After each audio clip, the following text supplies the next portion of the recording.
¿Alguna vez nos hemos encontrado en esa situación de saber exactamente lo que teníamos que hacer y aún así terminar haciendo justo lo contrario? Bueno, hoy vamos a meternos de lleno en uno de los textos más brutalmente honestos que se han escrito sobre esa lucha, sobre esa guerra que llevamos dentro. El capítulo 7 de la Carta a los Romanos. Es un verdadero campo de batalla interior. Esta es la gran pregunta, ¿no? La que nos hacemos constantemente. ¿Por qué existe este abismo gigantesco entre lo que queremos ser y lo que en realidad terminamos haciendo? Es una frustración que casi todos hemos sentido. Y este texto antiguo, fíjense, se atreve a mirarla de frente, sin rodeos. Para empezar a desentrañar esto, el autor usa una analogía súper inteligente, algo que todo el mundo en su época podía entender al instante: el matrimonio. Lo usa como una metáfora. ¿Para qué? Para explicar nuestra relación tan compleja con la ley, o sea, con cualquier código moral que nos rige. Y aquí está el cimiento de todo su argumento. Es un principio legal que parece obvio, pero que es muy poderoso. Una ley solo tiene poder, solo tiene jurisdicción sobre la gente que está viva. Quédense con esta idea, porque es la llave que va a abrir todo lo que sigue. A ver, la lógica es impecable, paso a paso. Primero, mientras el marido vive, la esposa está legalmente unida a él. Ok. Segundo, el marido muere. Y tercero, ¿qué pasa? Ella queda libre. La ley que la ataba a él, para ella, muere también, ya no aplica.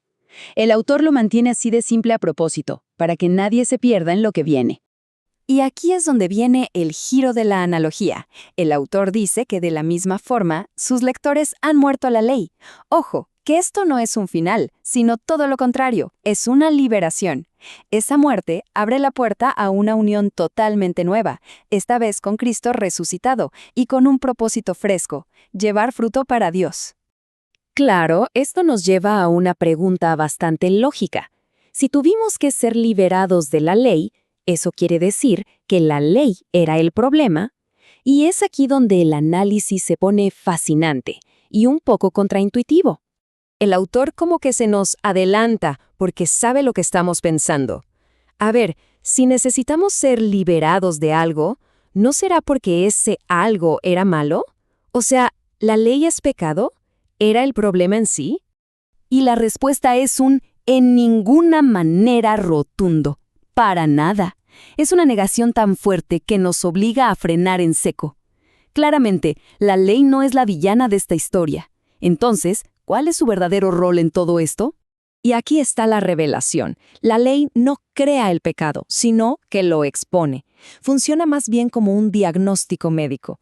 El deseo de codiciar, por ejemplo, podía estar ahí latente, pero es solo cuando escuchamos la orden «no codiciarás» que podemos ponerle un nombre y entenderlo como lo que es, una transgresión. Pensemos en la ley como si fuera una lupa. No crea la suciedad que hay en una superficie, para nada, pero sí nos permite verla con total claridad.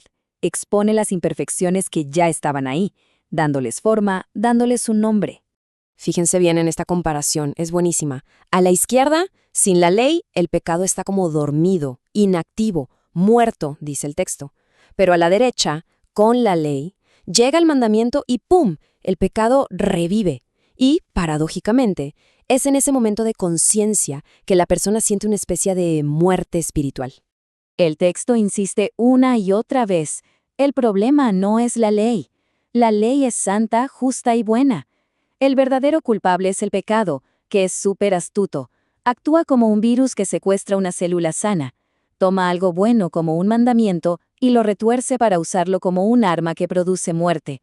Bien, ahora que entendemos que la ley es como un diagnóstico que revela el problema, el texto nos mete de lleno en la consulta, al centro mismo de la lucha.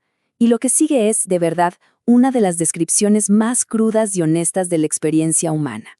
Esta es quizás la frase más famosa de todo el capítulo. Dice: «Porque lo que hago no lo entiendo, pues no hago lo que quiero, sino lo que aborrezco, eso hago».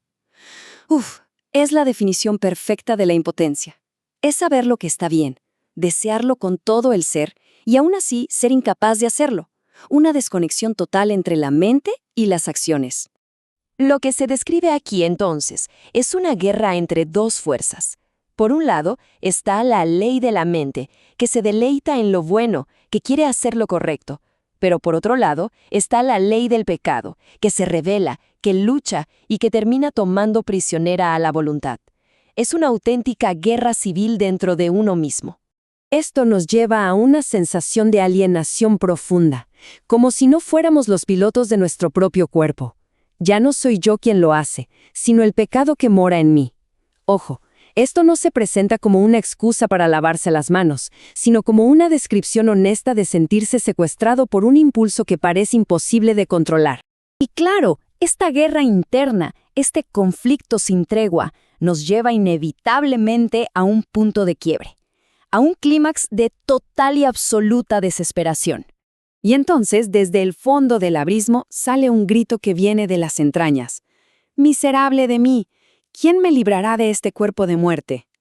Es la rendición. Es admitir que por cuenta propia esta batalla está perdida. La pregunta ya no es ¿cómo lucho mejor?, sino ¿quién puede rescatarme? Y es justo ahí, en ese momento de máxima oscuridad, cuando de repente se enciende la luz. El tono de todo el capítulo cambia radicalmente, pasando de la desesperación a la esperanza en una sola frase. La respuesta no es un qué, no es un método de 7 pasos o una nueva técnica. La respuesta es un quién, es una persona. La liberación, se nos dice, viene de una fuente externa a la batalla. Este es el gran punto de inflexión de todo el análisis. El capítulo cierra con un resumen muy honesto. La solución no es una varita mágica que elimina la lucha. La dualidad sigue ahí.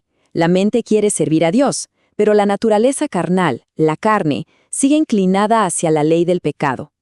La gran diferencia es que ahora la desesperación se ha cambiado por gratitud y una perspectiva completamente nueva. Y con esto cerramos. El texto nos deja con una paradoja fascinante.